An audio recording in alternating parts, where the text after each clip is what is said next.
Jom kita selusuri bagaimana untung bersih merupakan salah satu indikator untuk kita upgrade daripada enterprise ke Sdn Bhd. Saya bawakan anda contoh. Katakan kita mempunyai untung bersih perniagaan sebanyak 20,000 sebulan. Yakni menjadikan angka 240,000 sebagai untung bersih tahunan kita. Ya, kenapa untung bersih? Kerana cukai perniagaan di Malaysia dikira atas untung bersih perniagaan. Jadi untung bersih 240,000 ini bagaimana dikira melalui cukai pendapatan di enterprise dan bagaimana pula dikira melalui cukai syarikat di Sdn Bhd. Okey, saya bawa anda dengan contoh enterprise dulu. Jadi bagaimana pengiraan cukai enterprise ini dikira?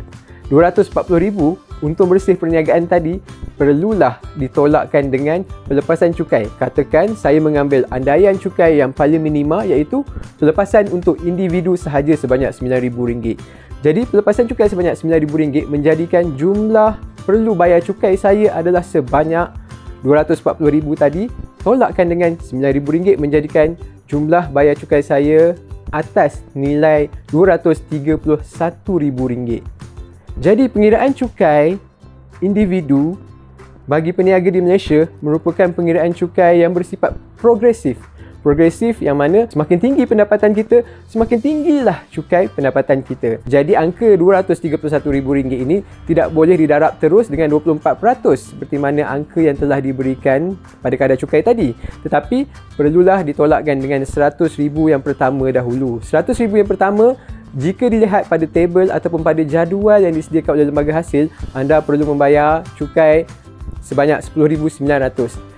Dan bagi RM131,000 yang seterusnya, anda perlu darab dengan 24%, menjadikan jumlah cukai yang berikutnya sebanyak RM31,440. Jadi jumlah cukai pendapatan yang perlu anda bayar bagi RM240,000 untung bersih ini adalah sebanyak RM42,340. Jom kita pakai baju Sdn Bhd pula. Bagi Sdn Bhd, kadar cukainya adalah pada kadar rata sekiranya anda merupakan peniaga kecil. Peniaga kecil dikira bagaimana? Nilai sahamnya 2.5 juta ke bawah dan juga untung bersih anda 600,000 ke bawah, kadar cukai anda 17%. Bagi yang selebihnya, kadar cukai sebanyak 24%. Bagi kes ini, 240,000, kadar cukainya adalah sebanyak 17%. Kita hanya perlu darab secara direct sahaja. Yang mana 240,000 kita akan darabkan dengan 17% kadar cukai corporate ataupun cukai syarikat. Menjadikan jumlah cukai pendapatan bagi perniagaan yang perlu kita bayar hanyalah RM40,800. Berbeza dengan enterprise tadi, yang mana cukai pendapatan yang anda perlu bayar untuk individu anda sebanyak RM42,340. Tetapi bagi syarikat Sdn Bhd, anda hanya perlu membayar cukai sebanyak RM40,800 saja. Di sini pun sudah terdapat perbezaan yang sangat ketara. Bukan itu saja. Jika anda daftar perniagaan anda sebagai Sdn Bhd, ketahuilah bahawa owner merupakan entiti yang berasaskan dengan perniagaan itu sendiri ataupun syarikat Sdn Bhd itu sendiri, di mana kita sebagai owner boleh dilantik sebagai pengarah yang menguruskan perniagaan dan kita layak mendapat gaji daripada perniagaan kita itu tadi. Katakan 240,000 tadi, jika di Sdn Bhd kita belum tolakkan dengan gaji kita. Katakan kita ambil gaji sebanyak 5,000 sebulan, menjadikan angkanya sebanyak 60,000 satu tahun. Jadi cukai pendapatan perniagaan yang perlu kita bayar hanyalah pada kadar 180,000 didarab dengan 17%. Di sini amountnya sudah berbeza antara enterprise dan juga Sdn Bhd. Yang mana enterprise semua untung bersih dikira sebagai untung perniagaan ataupun untung individu itu sendiri. Tetapi tidak bagi syarikat. Syarikat dan pengarahnya adalah entiti yang berasingan, di mana pengarah layak untuk mendapatkan gaji daripada perniagaan dan gaji ini boleh ditolak daripada jumlah untung perniagaan itu tadi.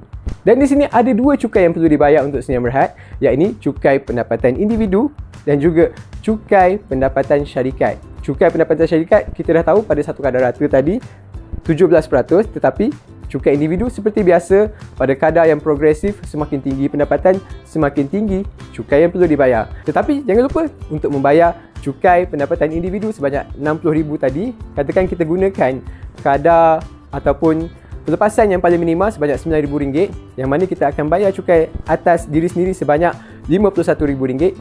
Dan kadar cukai yang perlu kita bayar adalah sebanyak RM1,940 saja. Angka campur kedua-duanya antara cukai individu dan juga cukai pendapatan syarikat ini adalah sebanyak RM32,540 sahaja. Sangat jauh perbezaannya berbanding jika kita menggunakan enterprise tadi, cukai yang perlu kita bayar adalah sebanyak RM42,340. Jadi di sinilah yang membezakan antara enterprise dan juga syarikat Sdn Bhd. Bukan itu saja, jika kita dah mempunyai dua bayaran cukai, kita sememangnya layak untuk mendapat dua loan, iaitu loan perniagaan untuk syarikat anda dan juga loan peribadi untuk peribadi anda. Jadi di sini anda boleh memiliki kedua-duanya, yakni rumah, kereta, dan juga anda juga boleh memiliki aset-aset syarikat untuk kembangkan lagi perniagaan anda untuk terus melegasikan perniagaan anda. Jadi di sinilah beza antara legasi perniagaan syarikat Sdn Bhd dan juga enterprise. Itu sahaja penerangan saya. Terima kasih. Assalamualaikum.